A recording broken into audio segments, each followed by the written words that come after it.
본문 말씀 빌립보서 2장 12절로부터 13절, 완전한 항복, 완전한 의지라는 제목으로 선포하도록 하겠습니다.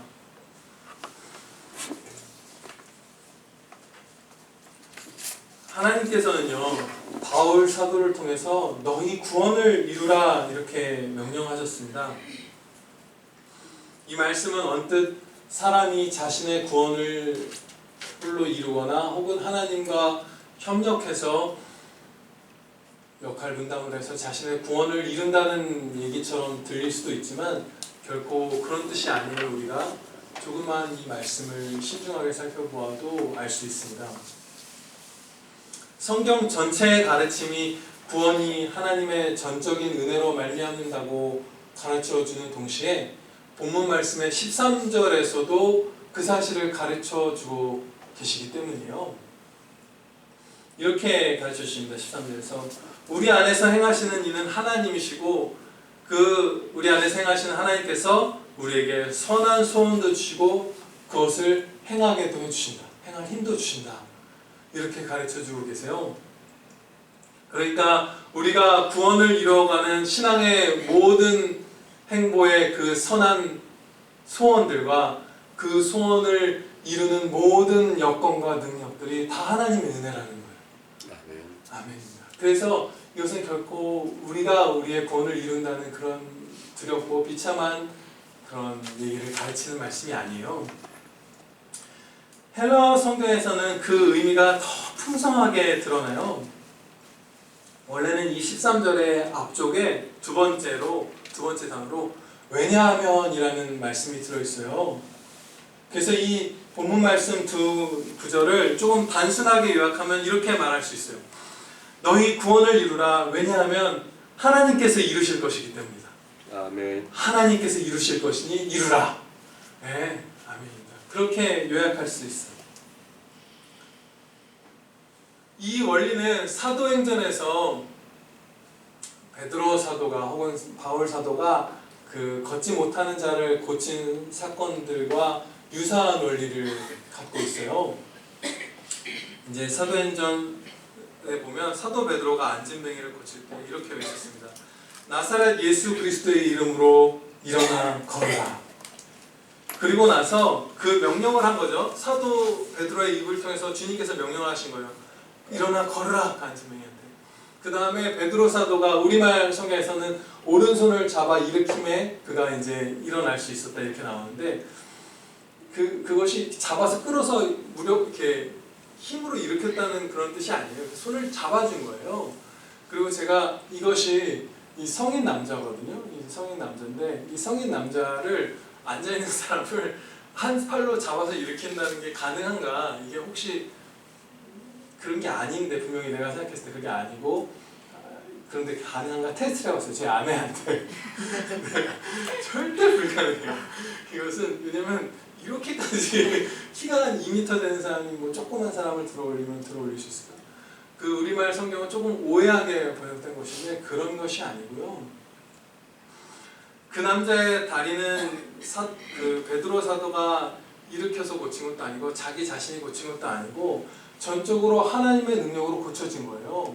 그 일어날 능력을 하나님께 부여받은 거예요. 그러면서 주님께서는 사도의 입을 통해서 일어나 걸으라 명하셨어요. 그래서 그 안진뱅이 일어나 걸은 건데 결국 그거예요. 우리에게 선한 소원도 주시고 그 소원을 행할 능력도 주시면서 선하게 살아가라, 구원을 이루라 명하신 하나님, 명하신 것을 소원하는 마음과 행할 능력을 주신 하나님, 똑같은 원리죠. 일어나 걸으라 하면서 일어날 수 있는 그 다리의 회복과 일어나고자 하는 마음을 다 주시는 거예요. 하나님께서. 그러면서 명령을 주시는 거예요. 그 명령에 순종한다고 해서 그것은 결코 안진뱅이가 자기의 다리를 고친 것이 아니듯이 우리가 너희의 구원을 이루라 라는 명령에 순종한다고 하여도 우리가 우리의 구원을 이루는 것이 아니에요.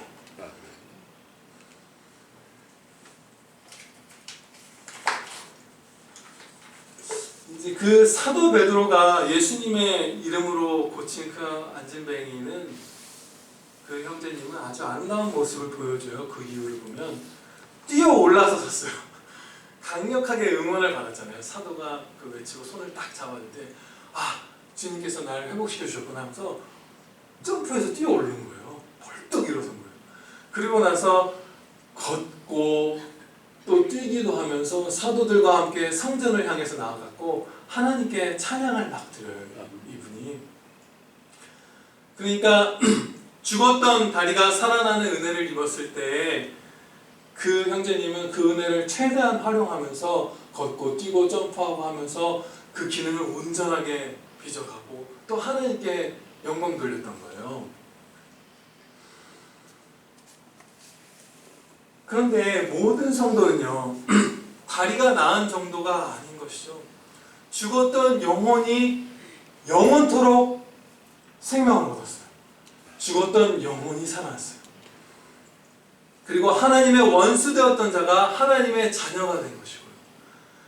어려서부터 생각하는 바가 철저하게 악하고 영적인 선에 대해서는 아예 무능하고 무지했던 사람이 이제는 예수님을 본받아 거룩한 삶을 살 수 있게 되었어요. 그리고 지옥에 들어갈 자에서 천국으로 옮겨졌어요.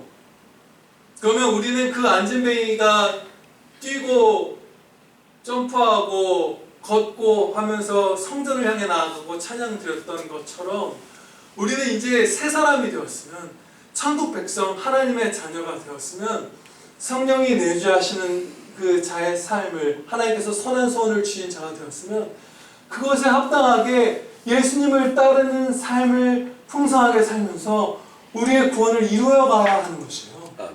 네. 그 구원을 이루어가는 모습을, 그 아름다운 모습을 15절 말씀에서, 본문 말씀 아래쪽에서 이렇게 나타내십니다. 너희가 흠이 없고 순전하여 어그러지고 거스르는 세대 가운데서 하나님의 흠없는 자녀로 세상에서 그들 가운데 빛들로 나타내며 생명의 말씀을 밝히라. 이렇게 말씀해요. 여기서 다른 부분들은 다 쉽게 이해가 되시는데 생명의 말씀을 밝힌다, 밝혀라. 이 말씀의 의미는요,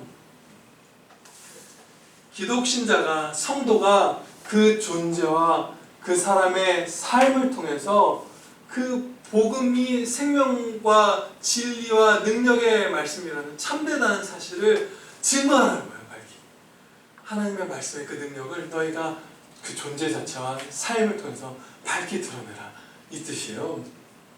이렇게 우리가 살아가야 하는 거예요.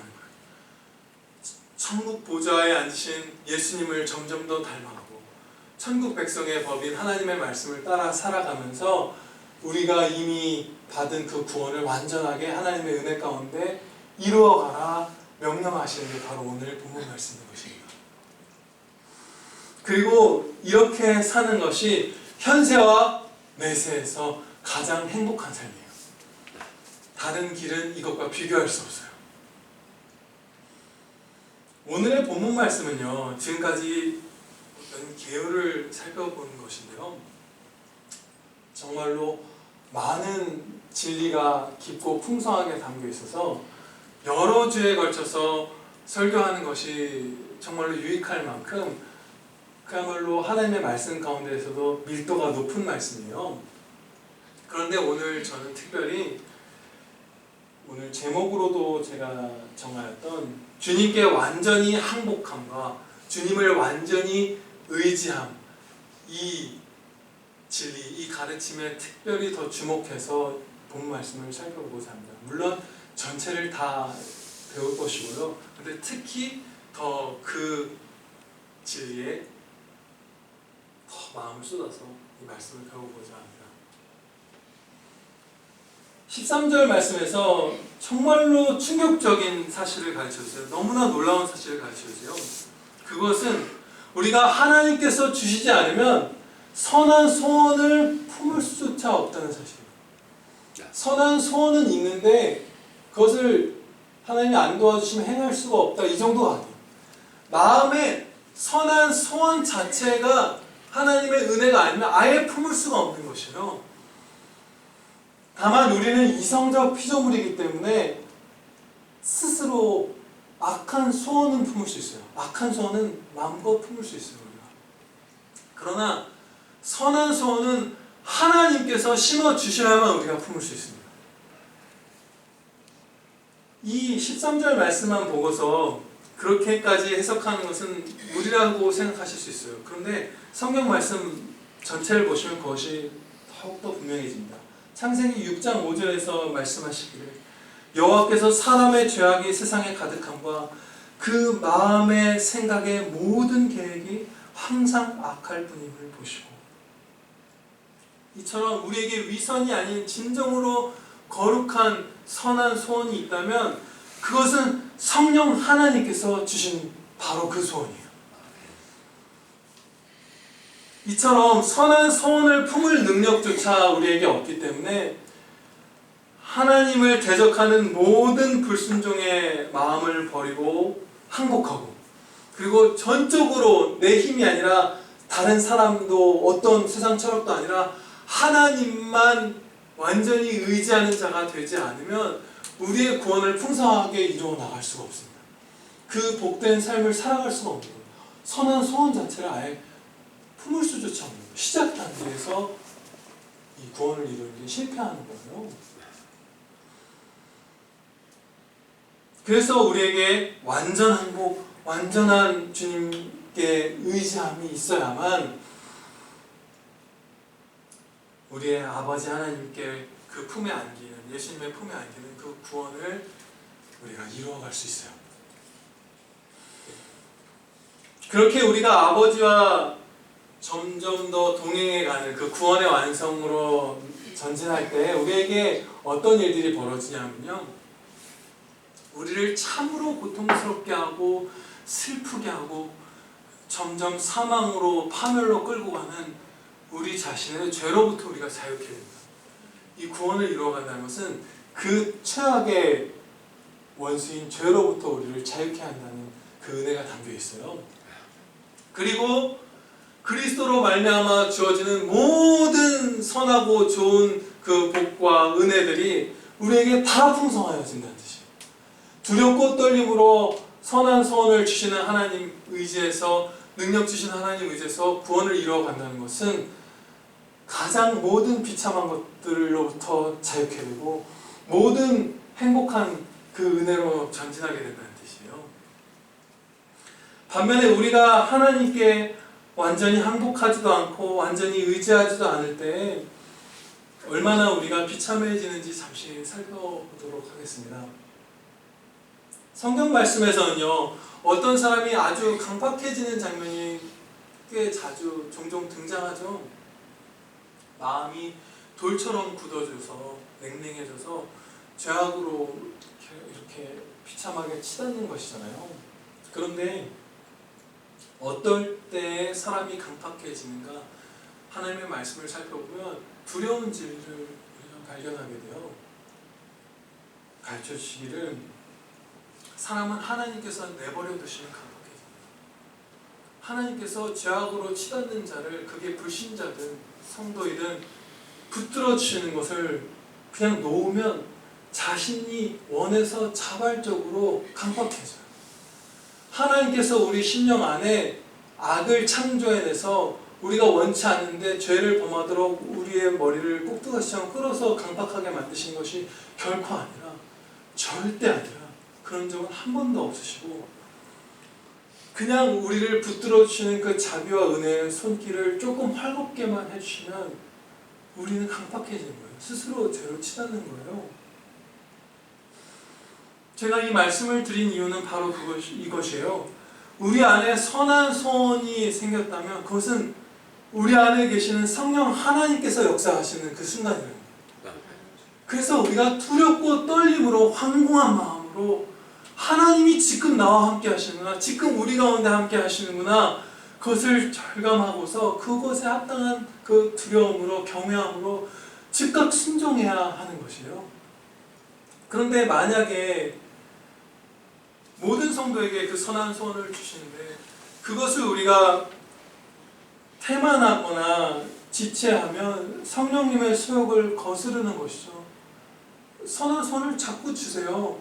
많이 주시죠. 반복해서 주세요. 어떤 소원들. 근데 그때 우리가 거슬러서 그것을 행하지 않고 지체하면 하나님께서 때로 우리를 어느 정도 그대로 내버려 두십니다. 도우심을 거두시기도 하시는 거예요. 그러면 그때 우리는 우리가 품었던 선한 소원들 가운데 수많은 것들을 어떤 것이 내 안에 있었는지조차 기억해낼 수 없는 단계에 이르러요. 아예 기억조차 나지 않는 거예요. 하나님께서 풍성하게 주셨던 그 선한 소원들이 기억조차 나지 않고 그 상태로 냉랭해진 이 자발적으로 강박해진 심령으로 몇 년, 몇십 년이 그냥 흘러가 버리는 거예요. 그러면서 그 세월 동안에 하나님께 크게 범죄하기도 하고 많은 상함을 스스로 입기도 하죠. 우리 안에 역사하시는 하나님의 다스리심을 따라 두렵고 떨림으로 구원을 이루어가기보다 하나님을 거슬러서 내 뜻대로 살고자 했기 때문이에요. 그럴 때 그렇게 되는 거예요. 좀 더 구체적으로 그런 모습들을 우리가 살펴보면요, 안타깝지만 일반 성도보다도 훨씬 더 치열하게 젊은 날부터 훈련받은 목사님들도 은퇴를 앞두고서까지도 아직까지 감사도 별로 없고 생명의 말씀을 삶으로, 아까 여기 봉독해드린 말씀처럼 생명의 말씀을 밝히는 삶, 생명의 말씀을 증거하는 그 빛나는 찬양의 삶, 행복해하는 삶, 하나님으로 만족하는 삶을 못 사시는 분들이 많아요. 목사님들이 그럴 때야 일반 성도분들은 당연히 더 그럴 수밖에 없다는 사실을 우리는 알 수 있죠. 더 많은 일반 성도분들이 구원을 풍성하게 이루어가지 못하는 상태에 머물러 있어요. 하나님께 완전히 항복하지 않아요. 하나님 뜻, 내 뜻 반반 정도를 섞어서 살면, 그리고 하나님을 완전히 의지 않고 내가 좀 뭔가를 해보겠다, 내가 선한 일을 혼자 해낼 수 있다, 하나님 앞에 통곡하지 않아도, 엎드리지 않아도 할 수 있다고 생각할 때, 완전한 항복도 완전한 의지도 없을 때 우리가 그렇게 될 수밖에 없는 것이에요. 왜냐하면 우리 스스로는 선한 소원도 품을 수가 없고 그것을 행할 능력도 가질 수 없기 때문이에요. 그런데 정말로 두렵고 안타까운 사실은 오늘날 우리 한국교회 안에 이 완전한 항복과 완전히 주님을 의지함에 대한 그 필요성에 대한 의식조차도 거의 찾아보기 힘들다는 사실이에요. 이것은 서구교회들은 우리보다 먼저 겪은 일이에요. 그런 것들을 탄식하는 선배 목사님들, 20세기, 19세기 말의 목사님들의 얘기를 들을 수 있어요. 왜 그렇게까지 이 항복하고 의지하면서 구원을 이루어가는 그 필요성에 대해서, 이 본문 말씀에 대해서 아예 제대로 된 자각조차 하지 못하는가? 그 사실은요, 사실 대부분의 성도가 인생의 거의 전부를 하나님의 영광을 위하여 살지 않기 때문이에요. 하나님의 영광을 위하여 살지 않기 때문에 이 완전한 항복과 완전한 의지가 필요하다는 사실조차 자각하지 못하는 거예요. 왜냐하면 하나님의 영광을 위하여 거룩한 삶을 살아보고자 애를 쓰다 보면 정말로 내가 무력하다는 사실을 깨닫게 되거든요. 내가 너무나 악한 자라는 사실을 깨닫게 돼서 하나님께 항복하고 하나님의 도우심을 간절히 구할 수밖에 없어요.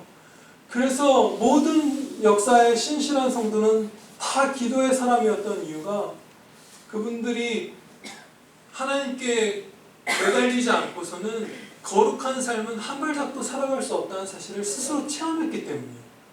그런데 하나님의 영광을 위하여 살아가려고 해보지 않은 사람들은 이 완전한 항복도 완전한 의지도 선한 손을 품어주심도 그 능력을 주심도 필요하다는 사실을 아예 자각을 못하는 거예요. 그 시작조차도 잘 못하고 있는 상태가 오늘날 한국교회 대부분의 우리의 형제들의, 우리 자신의 상태인 거예요. 그리고 또 이런 이유로 하나님의 영광을 위하여 선다면 우리가 이 항복과 의지의 필요성을 깨닫게 될 텐데요.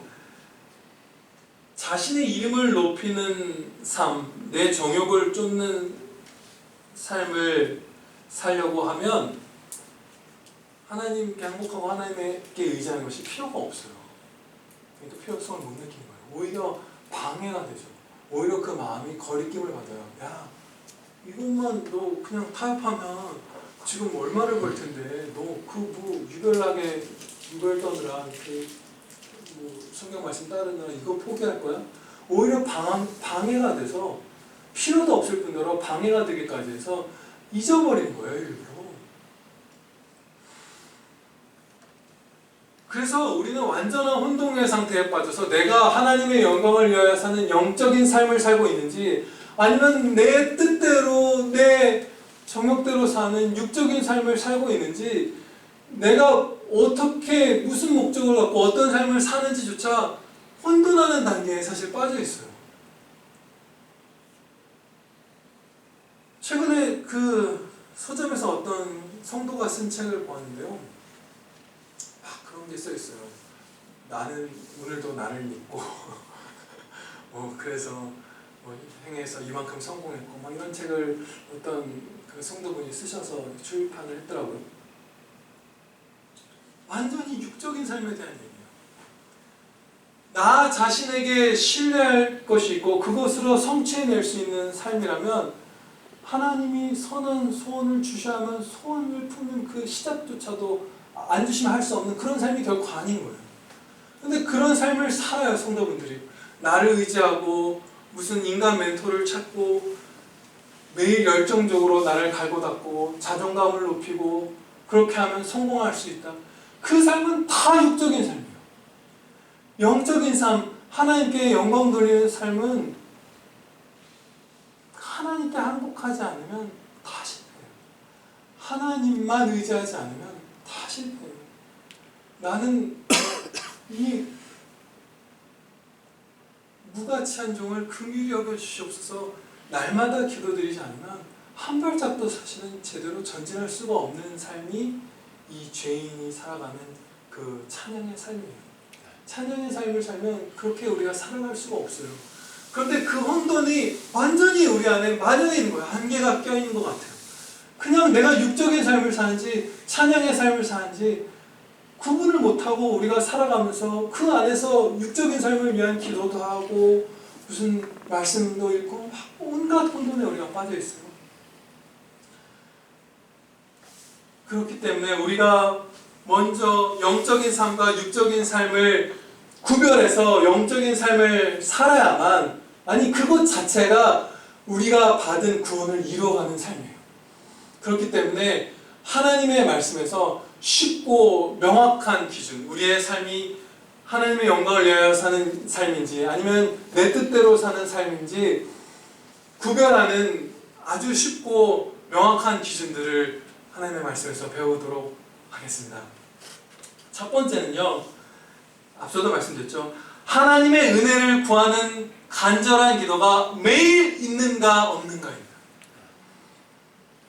정말로 영적인 삶을 살려고 시도해본 사람은 기도가 얼만큼 절실한지 알 수밖에 없어요. 기도할 수밖에 없어요. 정말로 사소한 것, 중요한 것은 말할 것도 없고요. 예를 들어서 아주 사소한 일, 하다못해 여가 시간에 운동을 하는 일조차 하나님께 기도드리지 않으면 우리 영적으로 해낼 수 없어요. 왜냐면요, 그 이유가 이런 것들이에요. 첫 번째로요, 마음속에서 운동을 하다 보면요, 다른 사람과 나의 실력과 체력을 비교해서 그 사람 머리 위에 서고 싶은 그 교만한 경쟁심이 우리 안에 싹 타요. 막 운동하는 사람들 요즘에 많잖아요. 헬스장 이제 코로나 터지기 전까지 우리나라에 막 짐들이 많이 생기고, 그래서 막 3대 뭐 스쿼트가 몇 킬로다 막 이런 거 남자들 경쟁하고 하는데, 헬스장에 가면 그 남자가 철판을 몇 개 끼우는지를 통해서 서로 신경전환하는 거는 그냥 있는 일이에요, 무조건. 그리고 저 같은 경우는 이제 자전거를 많이 타는데, 자전거 도로를 달릴 때 누가 더 빠른가 같은 길을 계속 가잖아요. 갈림길이라는 게 없잖아요. 자전거도 한강도로 같은 그냥 그거하고 같은 길을 서로 가는 거예요. 그럼 그 경쟁이 있습니다. 그 마음속에 내가 절대 지지 말아야지. 저 아저씨인데 나는 아직 청년인데 뭐 별마음이 다 들어요. 다른 사람들도 그래요. 질투하죠. 그리고 두 번째로요. 그런 교만한 경쟁심. 또 운동으로 단련된 외모를 자랑하려는 그런 마음이 막 틈을 타죠. 제가 어저께 이 설교를 준비하기 위해서 인스타그램에서 운동이라는 태그를 검색해봤어요. 그 태그라는 건 어떤 사진을 올리면서 그 사진에 뭐 주제 같은 거를 이렇게 적어서 올리는 거예요. 검색할 수 있게.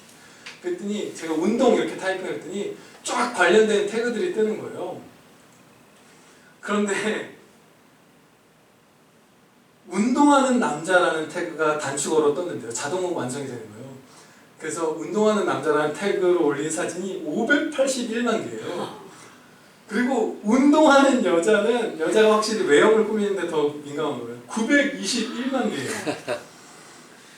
그리고 그 사진들을 제가 봤는데 거의 절대 다수는 노출이 심한 옷을 입고 남자든 여자든 몸매 자랑하는 거예요.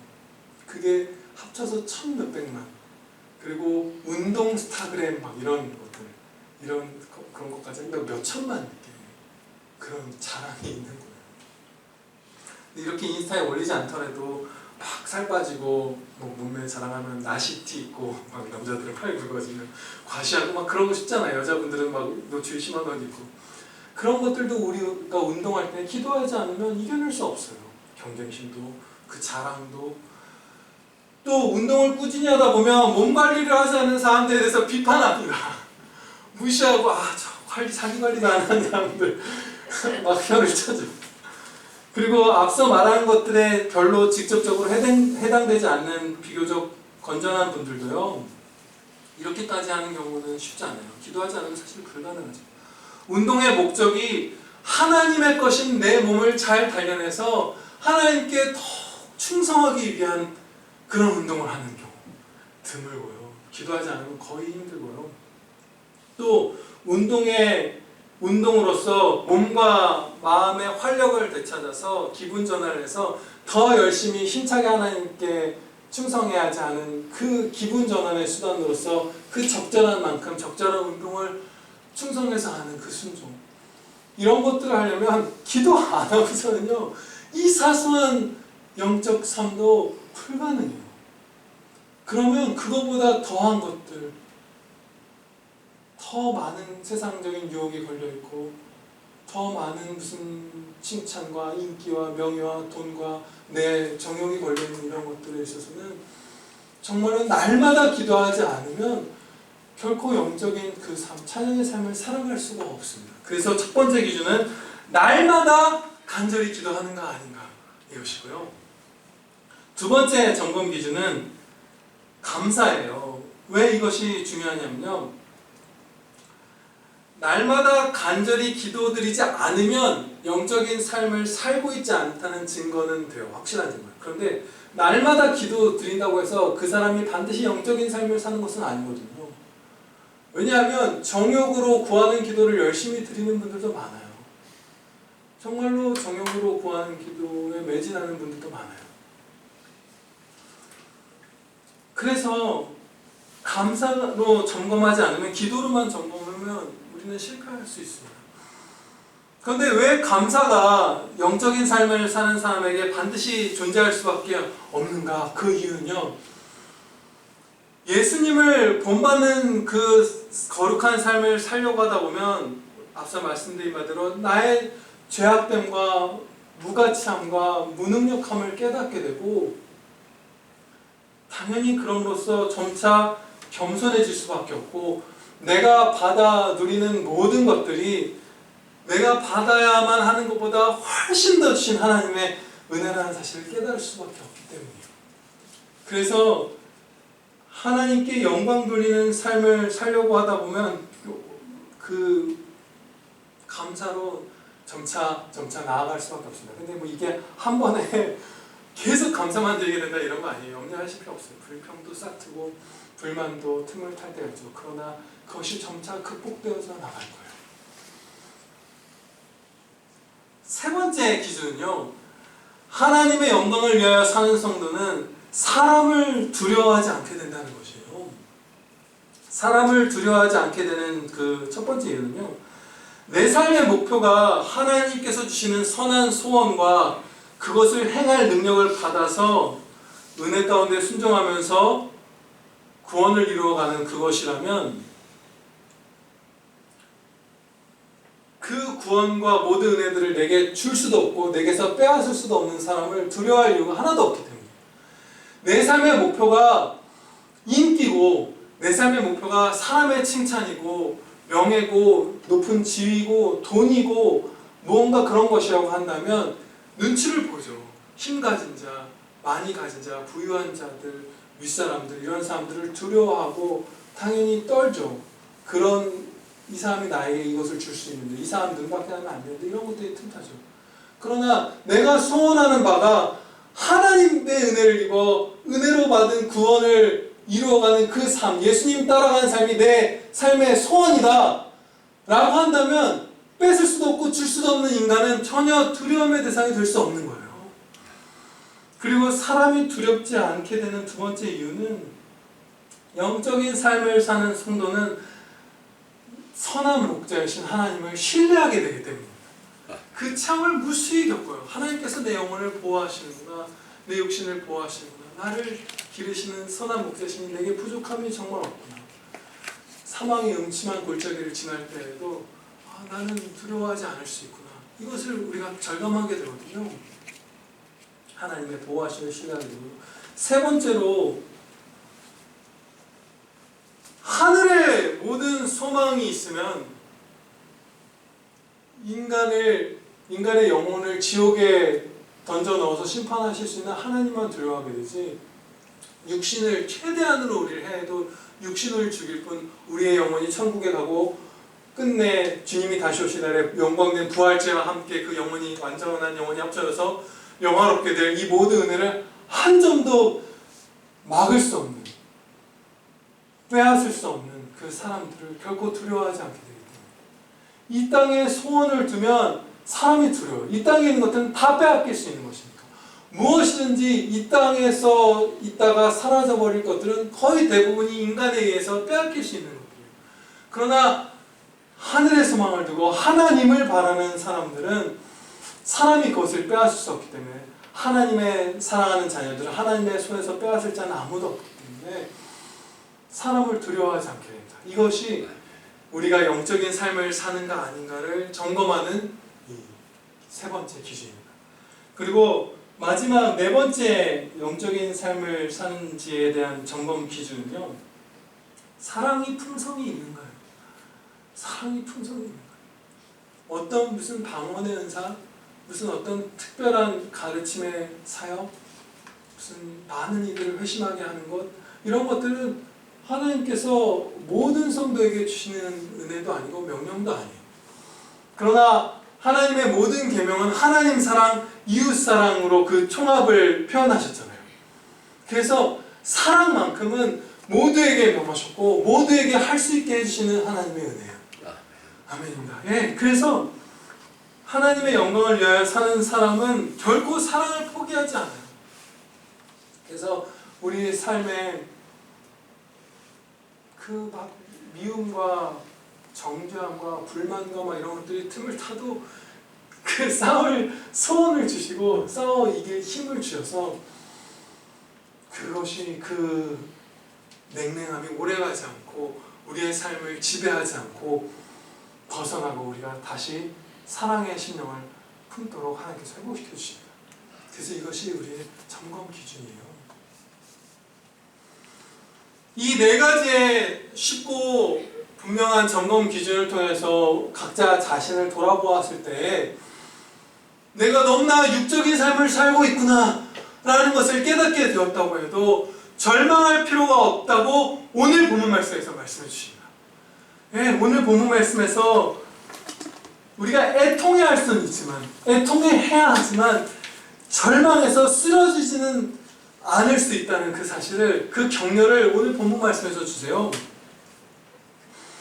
왜 우리에게 이 본문 말씀이 격려가 되냐면, 이 구원이 이 연약하고 부패한 나에게 달려있지 않고 나에게 소원도 주시고 능력도 주시고 구원도 주시는 하나님께 달려있기 때문이에요. 아멘.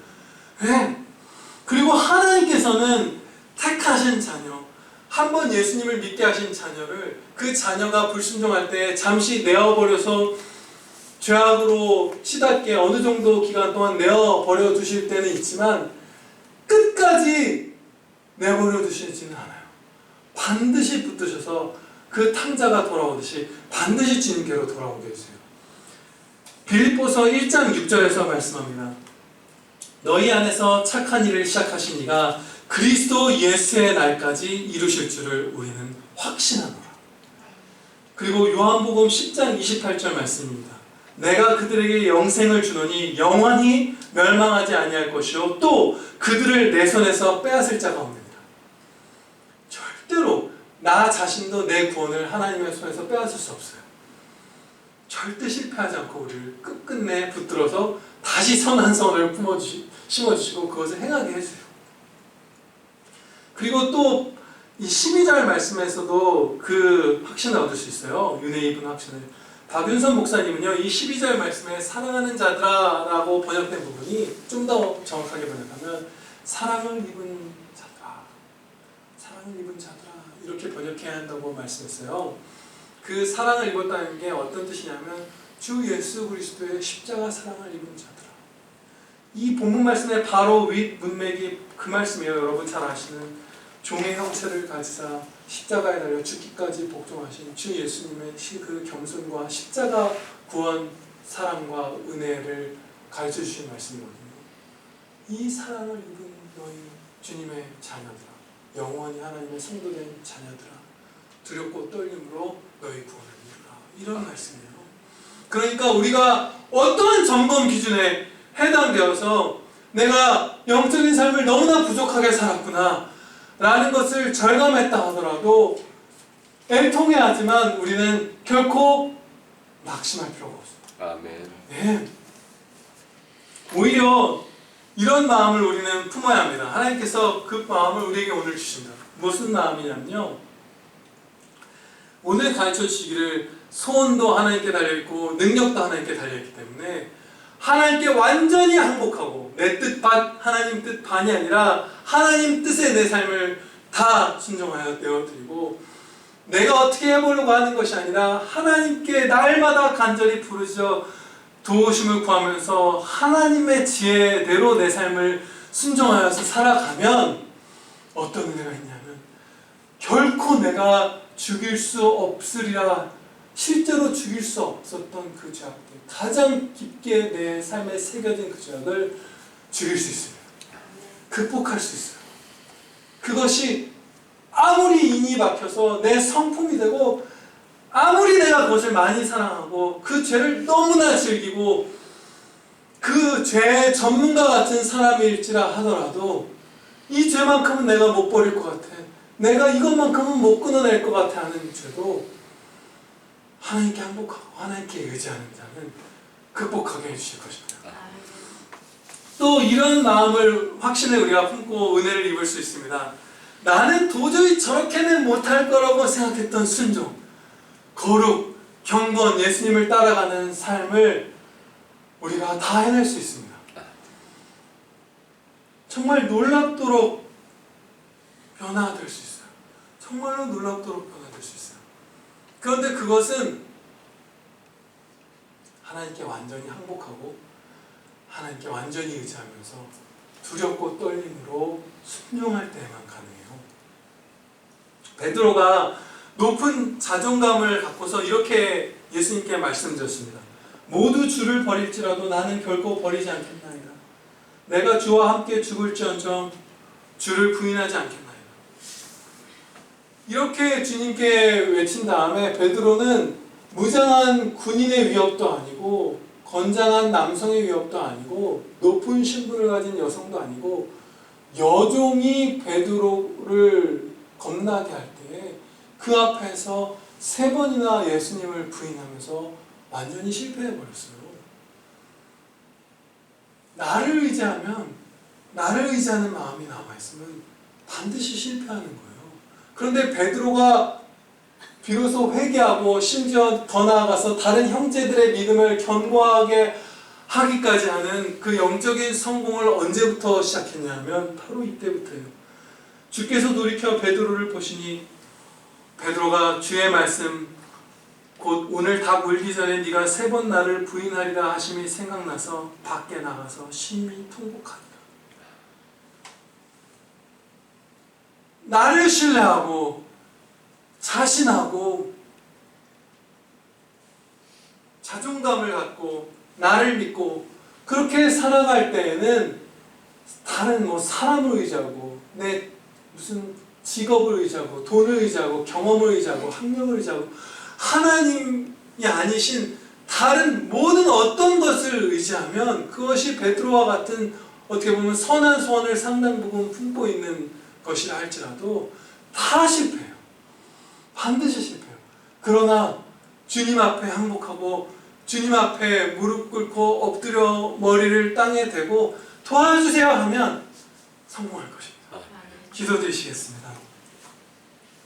하나님 아버지, 저희가 두렵고 떨림으로 하나님께서 주신 이 구원을 온전히 이루어갈 수 있게 하여 주시옵소서. 아버지 하나님,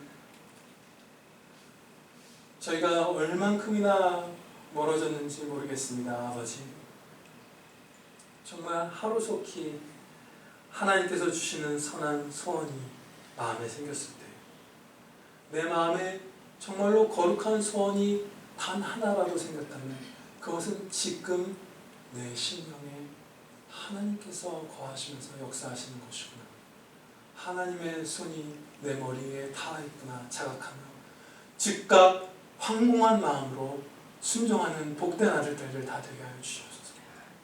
그렇게 순종하고 그렇게 순종하며 구원을 이루어가면서 우리의 구원과 반대되는 모든 것들, 나를 비참하게 하고 슬프게 하고 아프게 하고 두렵게 하고 사망하게 하는 그 죄악들로부터 자유케 하여 주시고 주 예수 그리스도로 말미암아 우리에게 주어지는 모든 구원의 은혜들을 다 풍성히 받아들이며 현세와 내세에서 가장 행복한, 완전히 행복하고 항상 기뻐하는 하나님의 복된 아들, 딸들 다 되어 늘 찬양드리게 하여 주시옵소서. 예수 그리스도의 이름으로 기도하렵나이다. 아멘.